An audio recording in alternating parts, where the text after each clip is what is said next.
ಇದನ್ನ 10 ಗಂಟೆಗಳ ಕಾಲ ನೆನೆಸ್ಬಿಟ್ಟು ಅದು ಬಿಫೋರ್ ಜರ್ಮಿನೇಷನ್ ಬರೋಕ್ಕಿಂತ ಮುಂಚೆನೇ ಅದರ ಹಾಲನ್ನ ಎಕ್ಸ್ಟ್ರಾಕ್ಟ್ ಮಾಡಿಬಿಟ್ಟು ಇದು ಮಾಡೋದು ಸರ್. ಸ್ವಲ್ಪ ಇದು ಲೆಂತಿ ಪ್ರಾಸೆಸ್ ಇದೆ. ಒಬ್ಳು ಮಗಳು ಹಿಡ್ಕೊಂಡು ಇದೆಲ್ಲ ಮಾಡ್ತಾ ಇದ್ದೀನಿ ಅಂದರೆ ಜನದ್ದು ಒಳ್ಳೆ ರೆಸ್ಪಾನ್ಸ್ ಇದೆ. ಒಳ್ಳೆ ರೆಸ್ಪಾನ್ಸ್ ಬೇಕು ಅಂತಂದರೆ ನಾವೇನು ಮಾಡಬೇಕು ಸರ್, ನಮ್ಮ ಪ್ರಾಡಕ್ಟ್ ಮೇಲೆ ನಮಗೆ ಕಂಪ್ಲೀಟೆಡ್ ಟ್ರಸ್ಟ್ ಇರಬೇಕು. ನೀವು ಅಗ್ರಿಕಲ್ಚರಾ, ನೀವು ರೈತರು ಮದುವೆ ಆಗಿದ್ದೀರಾ ಅಂತ. ಆದರೂ ಅದೊಂದು ಮೂಢನಂಬಿಕೆ ಅಂತ ಅನಿಸುತ್ತೆ ಸರ್ ನನಗೆ. ಏನಂತ ಕನಸು ಕಾಣ್ತಿದ್ರು ಅಂದರೆ ಅವ್ರ ಹತ್ರ ನೆಮ್ಮದಿ ಇತ್ತು, ಸಂತೋಷ ಇತ್ತು, ಬಂಧುಗಳಿದ್ರು, ಸ್ನೇಹಿತರಿದ್ರು, ದುಡ್ಡಿರಲಿಲ್ಲ, ಅದ್ರ ಬಗ್ಗೆ ಕನಸು ಕಾಣೋರು. ಇವತ್ತು ದುಡ್ಡಿದೆ, ನಾವಿವತ್ತು ಏನು ಕನಸು ಕಾಣಬೇಕು? ಆರೋಗ್ಯ ಕನಸು ಕಾಣಬೇಕು, ಖುಷಿ ಕನಸು ಕಾಣಬೇಕು, ಭವಿಷ್ಯ ಕನಸು ಕಾಣಬೇಕು ಸರ್. ಇದು RR ನಗರದಲ್ಲಿ ನಡೀತಾ ಇರೋ ರೈತ ಸಂಘದ ರೈತ ಸಂತೆ. ನನ್ನ ಹೆಸರು ಸೌಮ್ಯ ಅಂತ. ಈ ಸಿಹಿ ಖಾದ್ಯನ ನಾವು ಮುಂದಿನ ಜನ್ರೇಷನ್ಗೂ ಕೂಡ ಇದನ್ನ ಇಂಟ್ರೊಡ್ಯೂಸ್ ಮಾಡಬೇಕನ್ನೋ ಉದ್ದೇಶದಿಂದ ಮಾಡ್ತಾ ಇರೋದು. ಈಗ ನಾವೇ ನಮ್ಮ ಹೊಲದಲ್ಲಿ ಬೆಳೀತಾ ಇರೋ ರಾಗಿನ ಸಾವಯವ ಕೃಷಿ ಪದ್ಧತಿಲಿ ಮಾಡಿರೋದನ್ನ ಇದನ್ನ ಮೌಲ್ಯವರ್ಧನೆ ಮಾಡಿದ್ದೀವಿ, ಆಹಾರ ಮೌಲ್ಯವರ್ಧನೆ ಮಾಡಿದ್ದೀವಿ. ಹಾಗಾಗಿ ನಾವು ರಾಗಿನ ಬಳಸ್ಕೊಂಡು ಮಾಡ್ತಾ ಇರೋದು. ಈ ಖಾದ್ಯನ ನಾವು 6 ತಿಂಗಳು ಮಗುವಿಂದನೂ ಯೂಸ್ ಮಾಡ್ತಾ ಬರ್ತೀವಿ. ಅವ್ರ ಫಸ್ಟ್ ಆಹಾರನೇ ರಾಗಿ ಆಗಿರುತ್ತೆ. ಸೊ ಇದನ್ನು ಒಂದು ಏಜ್ ಆದಮೇಲೆ ಶುಗರು BP ಬಂದರೆ ಮಾತ್ರ ಕನ್ಸ್ಯೂಮ್ ಮಾಡ್ತಾರೆ. ಆಮೇಲೆ ಈಗಿನ ಮಕ್ಳುಗಳಲ್ಲಿ ಈ ಥರ ಸಿಹಿ ಖಾದ್ಯನದು ಗೊತ್ತಿಲ್ಲ. ಕೇಕ್ಸು, ಈಗ ಪುಡ್ಡಿಂಗ್ ಅಂತ ಹೇಳ್ತಾರೆ. ಈ ಪುಡ್ಡಿಂಗ್ ಅನ್ನೋದು ಇದೆ ರಾಗಿ ಕೀಲ್ಸ, ರಾಗಿ ಹಲ್ವಾ, ರಾಗಿ ಮಣಿ ಮತ್ತು ರಾಗಿ ಹಾಲ್ಬಾಯ್ ಅಂತ ಕರೀತಾರೆ. ಇದನ್ನ 10 ಗಂಟೆಗಳ ಕಾಲ ನೆನೆಸ್ಬಿಟ್ಟು ಅದು ಬಿಫೋರ್ ಜರ್ಮಿನೇಷನ್ ಬರೋಕ್ಕಿಂತ ಮುಂಚೆನೇ ಅದರ ಹಾಲನ್ನ ಎಕ್ಸ್ಟ್ರಾಕ್ಟ್ ಮಾಡಿಬಿಟ್ಟು ಇದು ಮಾಡೋದು ಸರ್. ಸ್ವಲ್ಪ ಇದು ಲೆಂತಿ ಪ್ರಾಸೆಸ್ ಇದೆ. ಆಮೇಲೆ ಲೋಕರೂಢಿ ಮಾತಿದೆ ಏನಂತ ಅಂತಂದರೆ, ಶಿವರಾತ್ರಿ ಬರೋ ಟೈಮಲ್ಲಿ ಎಲ್ಲರೂ ಏನಂತ ಹೇಳ್ತಾರೆ, ಅಪ್ಪ ಶಿವ ಅಂತ ಚಳಿಗೆ ಓಡೋಗ್ಬಿಡುತ್ತೆ ಈಗ ಅಂತ ಹೇಳ್ತೀವಿ. ಆ ಬೇಸಿಗೆಗಾಲನ ನಾವು ಸ್ವಾಗತಿಸೋದೇ ಈ ರಾಗಿ ಕೀಲ್ಸೋದ್ರಿಂದ. ರಾತ್ರಿ ಜಾಗರಣೆ ಮಾಡಿ ಬೆಳಗ್ಗೆ ಎದ್ಬಿಟ್ಟು ಇದನ್ನು ದೇವರಿಗೆ ನೈವೇದ್ಯ ಮಾಡಿಬಿಟ್ಟು ಮಾಡ್ತಾ ಇದ್ದಿದ್ದು. ಈ ಖಾದ್ಯನ ಮುಂದಿನ ಪೀಳಿಗೆಗೂ ತೋರ್ಸೋಕ್ಕೋಸ್ಕರ ಈ ರಾಗಿ ಕೀಲ್ಸ ಅಂತ ಮಾಡ್ತಾ ಇದ್ದೀವಿ. ಇದು ನಮ್ಮ ಹೆಲ್ತ್ ಬೆನಿಫಿಟಲ್ಲಿ sir, after germination of ragi ಈ ವಿಟಮಿನ್ B12 ಅನ್ನೋ ಕಂಟೆಂಟು ನಾವು ಯಾವಾಗಲೂ ಸಪ್ಲಿಮೆಂಟ್ಸಿಂದ ತೊಗೋಬೇಕಾಗುತ್ತೆ. ಆದರೆ ಇದು after germination of ragi we can gain easily ಅಂತ ಅದೊಂದು ಗೊತ್ತು. ಆಮೇಲೆ ಗ್ಲುಟನ್ ಫ್ರೀ. ಇದರಲ್ಲಿ ಆಮೇಲೆ ನಾವು ಆರ್ಗ್ಯಾನಿಕ್ ಜಾಗ್ರಿ ಪೌಡರ್ ಹಾಕಿದ್ದೀವಿ ಸರ್. ಮಾಡೋದು ಹೇಗೆ ಅಂತಂದರೆ 10 ಗಂಟೆಗಳ ಕಾಲ ನಾವು ನೆನೆಸಿ ರಾಗಿನ, ಆಮೇಲೆ ಅದನ್ನು ಸ್ವಲ್ಪ ತರಿಯಾಗಿ ರುಬ್ಕೊಂಡು ರಾಗಿ ಒಳಗಡೆ ಬಿಳಿ ಕಣ ಇರುತ್ತಲ್ಲ ಅದನ್ನು ಮಾತ್ರ ಎಕ್ಸ್ಟ್ರಾಕ್ಟ್ ಮಾಡಿಕೊಂಡು ಬಟ್ಟೆಯಲ್ಲಿ 3-4 ಸತಿ ಸೋಸಿ ರಾಗಿ ಹಾಲು ಮಾತ್ರ ತೆಕ್ಕೋಬೇಕು. ಆ ಹಾಲಿಗೆ ಬೆಲ್ಲನ ಕರಗಿಸ್ಬಿಟ್ಟು ಹಾಕ್ಕೊಂಡು ಅದನ್ನ ತಳ ಹಿಡಿದಲ್ಲೇ ಕಂಟಿನ್ಯೂಸ್ ಆಗಿ ಕೈ ಆಡ್ತಾನೆ ಇರಬೇಕು. ಹೆಚ್ಚು ಕಮ್ಮಿ 1 ಅವರ್ ಪ್ರೊಸೆಸ್ ಹಿಡಿಯುತ್ತೆ ಸರ್. ಇದು ಸ್ಟವ್ ಮೇಲೆ ಇಟ್ಮೇಲೆ 1 ಅವರ್ ಪ್ರೊಸೆಸ್ ಹಿಡಿಯುತ್ತೆ ಇದು. ಆಮೇಲೆ ಅದನ್ನ ನಮ್ಗೆ ಯಾವ ಮೌಲ್ಡ್ ಬೇಕೋ ಅದನ್ನ ರಾತ್ರಿನೇ ಮೌಲ್ಡಿಗೆ ಹಾಕ್ಬಿಟ್ಟು ಬೆಳಗ್ಗೆ ಎದ್ದಷ್ಟೊತ್ತಿಗೆ ಈ ಥರ ಜಲ್ಲಿ ಫಾರ್ಮ್ ಆಗಿರುತ್ತೆ ಸರ್. ಸರ್ ನಮ್ಮದು ಹೊನ್ನೆಬಾಗಿ ಗ್ರಾಮ, ಚಿಕ್ಕನಾಯಕನಹಳ್ಳಿ ತಾಲೂಕು, ತುಮಕೂರು ಜಿಲ್ಲೆ ಸರ್. ಸರ್ ಆ್ಯಕ್ಚುಲಿ ನಂದು MSc ಅಗ್ರಿಕಲ್ಚರ್ ಆಗಿರೋದು. ಬೇಸಿಕಲಿ ನಾನು ಹೌಸ್ ವೈಫೇನೆ.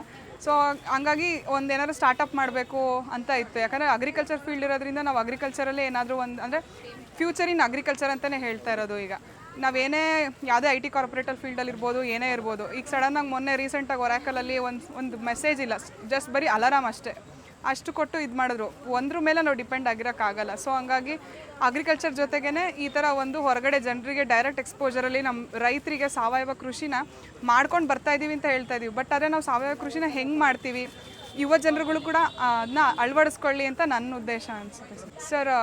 ಈಗ ಇಲ್ಲಿ ಒಂದು ಸತಿ ಲಾಕ್ಡೌನ್ ಆದಮೇಲೆ ಸುಮಾರು ಜನಕ್ಕೆ ಅನಿಸಿದೆ ನಾವು ಅಗ್ರಿಕಲ್ಚರ್ ಲ್ಯಾಂಡ್ ತೊಗೋಬೇಕು ಅಂತ. ಯಾಕೆ ಅನಿಸಿದ್ರೆ ಎಲ್ಲ ಹಳ್ಳಿಯಿಂದ ಸಿಟಿಗಳಿಗೆ ಬಂದ್ಬಿಟ್ಟು ಇಲ್ಲೊಂದೊಂದು ಮನೆಗಳು ತೊಗೊಂಡ್ರು. ಸಡನ್ನಾಗಿ ಲಾಕ್ಡೌನ್ ಆಯಿತು. ಈಗ ಎಲ್ಲಿ ಹೋಗ್ತಾರೆ ವಾಪಸ್ಸು? ಅದಕ್ಕಿಂತ ಮುಂಚೆ ಅವರು ಏನಪ್ಪ ಒಂದು ವೆಕೇಷನ್ ಅಂತಂದರೆ ಒಂದು ರೆಸಾರ್ಟ್ಗೆ ಹೋಗಬೇಕು. ಏನಿಲ್ಲ ಅಂದರೂ ಅವ್ರು ಮಿನಿಮಮ್ 50,000 ಎಕ್ಸ್ಪೆನ್ಸ್ ಆಗೋಗ್ಬಿಡುತ್ತೆ ಸರ್. ಸೊ ಈಗ ಎಲ್ಲರೂ ಏನು ಮಾಡ್ಕೊತಾರೆ, ಫಾರ್ಮ್ ಹೌಸ್ ಅಂತ ಮಾಡ್ಕೋತಾರೆ, ಅಗ್ರಿಕಲ್ಚರ್ ಲ್ಯಾಂಡ್ ಅಂತ ಮಾಡ್ಕೋತಾರೆ. ಅಲ್ಲಿಂದ ಅಗ್ರಿಕಲ್ಚರ್ ಸೆಳ್ತಾ ಆಗ್ಬಿಟ್ಟು ಈಗ ಮುಂದಿನ ಜನ್ರೇಷನ್ನು ಅಗ್ರಿಕಲ್ಚರ್ ಕಡೆಗೆ ಟರ್ನ್ ಆಗುತ್ತೆ ಅನಿಸುತ್ತೆ ಸರ್. ನನ್ನ ಅನುಭವದಿಂದ, ಎಕ್ಸ್ಪೀರಿಯೆನ್ಸಿಂದ ಹಂಗೆ ಅನಿಸ್ತಾ ಇದೆ ಸರ್. ನಮ್ಮ ಮನೇಲಿ ಆ್ಯಕ್ಚುಲಿ ನಾನು ಸಿಂಗಲ್ ಹ್ಯಾಂಡ್ ಅಂತಂದರೆ ತುಂಬ ತಪ್ಪಾಗುತ್ತೆ. ಯಾಕಂದರೆ ನನಗೆ 1.5 ವರ್ಷ ಮಗಳಿದ್ದಾಳೆ. ಸೊ ಹಂಗಾಗಿ ನಮ್ಮ ಮನೇಲಿ ನನಗೆ ಎಡಗೈ ಬಲಗೈ ಇರ್ಬೋದು, ನಮ್ಮ ಮನೆಯವ್ರ ಅಕ್ಕಂದ್ರಾಗಿರ್ಬೋದು, ನಮ್ಮ ಅತ್ತೆಯವರಾಗಿರ್ಬೋದು, ಎಲ್ಲ ಕಡೆಯಿಂದನೂ ತುಂಬ ಸಪೋರ್ಟ್ ಇದೆ. ಅದರಿಂದ ನಾನು ಇಷ್ಟು ಬೇಗದಿಂದ ಇಲ್ಲಿವರೆಗೂ ಬಂದು ಮಾಡ್ತಾ ಇರೋದು ಅಂದರೆ ನಂಗೆ ಖುಷಿ ಇದೆ ಸರ್. ನಮ್ಮ ಫ್ಯಾಮಿಲಿ ಬ್ಯಾಕ್ಗ್ರೌಂಡಲ್ಲೆಲ್ಲ ಸುಮ್ಮನೆ ಆರ್ಗ್ಯಾನಿಕ್ ಫಾರ್ಮಿಂಗು ಅಂತಂದರೆ ಒಂಥರ ಸೂಪರ್ಸ್ಟಿಷಿಯಸ್ ನೋಡ್ದಂಗೆ ನೋಡ್ತಾರೆ. ಈ ಸತಿ ಪದ್ಧತಿ ಇದ್ರ ಥರ, ನೀವು ಅಗ್ರಿಕಲ್ಚರಾ, ನೀವು ರೈತರು ಮದುವೆ ಆಗಿದ್ದೀರಾ ಅಂತ. ಆದರೂ ಅದೊಂದು ಮೂಢನಂಬಿಕೆ ಅಂತ ಅನಿಸುತ್ತೆ ಸರ್ ನನಗೆ. ಈಗ ನಾವು ನಮ್ಮ ವೇ ಆಫ್ ಲೈಫ್ನ ಪ್ಯಾಷನ್ ಥರ ತೊಗೋಬೇಕಾಗುತ್ತೆ. ಸುಮ್ಮನೆ ನಾವು ಇವತ್ತು ದುಡ್ಡು ಸಿಗುತ್ತೆ, ಬೆಂಗಳೂರಿಗೆ ಬಂದ ತಕ್ಷಣ ಹೌದು ದುಡ್ಡು ಸಿಗುತ್ತೆ, ಇವತ್ತು ನಾನು ಬಂದಿದ್ದೀನಿ ಸಿಗುತ್ತೆ, ಕೊನೆಗೂ ಜನ ಏನು ನೋಡೋದು, ನೆಮ್ಮದಿ. ಆಮೇಲೆ ಇನ್ನೊಂದೇನು, ಈಗ ಹಳೆ ಕಾಲದಲ್ಲಿ ನೋಡ್ತಿದ್ರು ಏನಂತ ಕನಸು ಕಾಣ್ತಿದ್ರು ಅಂದರೆ ಅವ್ರ ಹತ್ರ ನೆಮ್ಮದಿ ಇತ್ತು, ಸಂತೋಷ ಇತ್ತು, ಬಂಧುಗಳಿದ್ರು, ಸ್ನೇಹಿತರಿದ್ರು, ದುಡ್ಡಿರಲಿಲ್ಲ, ಅದ್ರ ಬಗ್ಗೆ ಕನಸು ಕಾಣೋರು. ಇವತ್ತು ದುಡ್ಡಿದೆ, ನಾವಿವತ್ತು ಏನು ಕನಸು ಕಾಣಬೇಕು? ಆರೋಗ್ಯ ಕನಸು ಕಾಣಬೇಕು, ಖುಷಿ ಕನಸು ಕಾಣಬೇಕು, ಭವಿಷ್ಯ ಕನಸು ಕಾಣಬೇಕು. ನನ್ನ ಒಪಿನಿಯನ್ ಏನಂದರೆ ಸರ್, ನೀವೇನೇ ಮಾಡಿದ್ರು ನಿಮಗೆ ನೆಮ್ಮದಿ ಇರಬೇಕು ನೀವಿರೋ ಜಾಗದಲ್ಲಿ. ನಾನು ಅದನ್ನು ಇಲ್ಲಿ ಕಾಣ್ಕೊತಿದ್ದೀನಿ ಅಂತ ಅನ್ನೋ ಉದ್ದೇಶಕ್ಕೋಸ್ಕರ ನಾನು ಇದು ಬಿಟ್ಟು ಬೇರೆ ಯಾವುದಕ್ಕೂ ಟರ್ನ್ ಆಗಿಲ್ಲ ಸರ್. ನಾನು ವಿತಿನ್ ಅ ಸ್ಪ್ಯಾನ್ ಆಫ್ 1 ಇಯರಲ್ಲಿ ಒಬ್ಳು ಮಗಳು ಹಿಡ್ಕೊಂಡು ಇದೆಲ್ಲ ಮಾಡ್ತಾ ಇದ್ದೀನಿ ಅಂದರೆ ಜನದ್ದು ಒಳ್ಳೆ ರೆಸ್ಪಾನ್ಸ್ ಇದೆ. ಒಳ್ಳೆ ರೆಸ್ಪಾನ್ಸ್ ಬೇಕು ಅಂತಂದರೆ ನಾವೇನು ಮಾಡಬೇಕು ಸರ್, ನಮ್ಮ ಪ್ರಾಡಕ್ಟ್ ಮೇಲೆ ನಮಗೆ ಕಂಪ್ಲೀಟಾಗಿ ಟ್ರಸ್ಟ್ ಇರಬೇಕು. ನಾವೇ ರಾಗಿ ಬೆಳಿತೀವಿ, ಈಗ ನಾನು ನಮ್ಮ ಅತ್ತೆ ಸೇರಿಕೊಂಡು ಇದೆಲ್ಲದೂ ಕೂಡ ಮಾಡ್ತೀವಿ, ಶುಚಿ ರುಚಿ ಎರಡನ್ನೂ ಕಾಪಾಡ್ತೀವಿ. ಆಮೇಲೆ ಡೈರೆಕ್ಟಾಗಿ ಈಗ ಬೆಳೆಗಾರರಿಂದ ಬಳಕೆದಾರರಿಗೆ ಬರುತ್ತೆ. ಸೊ ಒಂದು ಕಾನ್ಫಿಡೆನ್ಸ್ ಇದೆ ಸರ್, ಇದು ಒಳ್ಳೆ ರೀತಿಯಾಗಿ ರೀಚ್ ಆಗುತ್ತೆ ಮಕ್ಕಳಿಗಾಗಿರ್ಬೋದು, ಯಂಗ್ ಜನ್ರೇಷನ್ಗಾಗಿರ್ಬೋದು, ಆಮೇಲೆ ಮುಂದಿನ ಎಲ್ರಿಗೂ ರೀಚ್ ಆಗುತ್ತೆ ಸರ್ ಇದು ಅಂದ್ಕೊಂಡಂಗೆ ನನ್ನ ಉದ್ದೇಶದಲ್ಲಿ. ಸರ್ ಇದು ಆನ್ಲೈನಲ್ಲಿ ನಮಗೆ ಆರ್ಡ್ರ್ ಕೊಟ್ಟರೆ ವೀಕ್ಲಿ ಒಂದು ಸತಿ ನಿಮ್ಗೆ ಯಾವಾಗ ಆಗುತ್ತೋ ಆವಾಗ ಡೆಲಿವರಿ ಮಾಡ್ಬೋದು. ಮತ್ತು ಇದು ಪ್ರತಿ ವೀಕೆಂಡು ಬರ್ತಾಯಿದ್ದೀವಿ ಸರ್ ಇಲ್ಲಿ ರೈತ ಸಂತೆಯಲ್ಲಿ.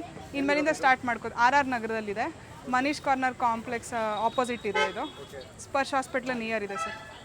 ಕಾಂಟ್ಯಾಕ್ಟ್ ನಂಬರ್ ಇದೆ, ಆ ಕಾಂಟ್ಯಾಕ್ಟ್ ನಂಬರಿಗೆ ನೀವು ಕನೆಕ್ಟ್ ಮಾಡ್ಕೋಬೋದು ಸರ್. ರಾಗಿ ಹಾಲ್ಬಾಯಿ ಹೊಸ ಥರ ಇದೆ, ತುಂಬ ಚೆನ್ನಾಗಿದೆ. ಸಕ್ಕರೆ ಹಾಕಿ ಮಾಡಿರ್ತಾರೆ. ಇದು ಆರ್ಗ್ಯಾನಿಕ್ ಜಾಗರಿ ಅಂತ ಹೇಳ್ತಾ ಇದ್ದಾರೆ. ಹೆಲ್ದಿ ಮತ್ತು ಚೆನ್ನಾಗಿ ಟೇಸ್ಟಿ ಇದೆ.